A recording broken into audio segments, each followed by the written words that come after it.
Matthew 23 opens with Jesus addressing the crowds and his disciples, warning them about the hypocrisy of the scribes and Pharisees. The teachers of the law and the Pharisees sit in Moses' seat. So you must be careful to do everything they tell you, but do not do what they do, for they do not practice what they preach. Jesus criticizes their love for positions of honor at banquets and in the synagogues, and their desire for respectful greetings in the marketplaces, showcasing the importance of humility over public recognition. Jesus continues with a series of woes aimed at the religious leaders, exposing their misguided actions. Woe to you, teachers of the law and Pharisees, you hypocrites! You shut the door of the kingdom of heaven in people's faces. You yourselves do not enter, nor will you let those enter who are trying to. He condemns their focus on minutiae, while neglecting the more important matters of the law: justice, mercy, and faithfulness. This teaches us the need to prioritize our spiritual obligations and care for others genuinely and justly. Further woes describe the Pharisees as blind guides, leading the faithful astray. You blind guides, you strain out a gnat but swallow a camel. Jesus admonishes them for their meticulous tithing of herbs, while ignoring the broader, more crucial aspects of the law.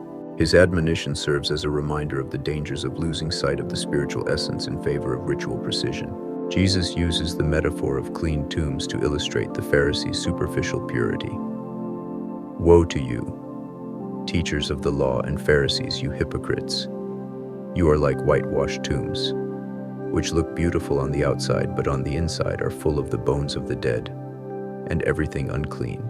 This vivid imagery challenges us to consider whether our outward righteousness hides inner moral decay, urging a true, heartfelt transformation rather than mere outward conformity. In his final warnings, Jesus accuses the religious leaders of being descendants of those who murdered the prophets.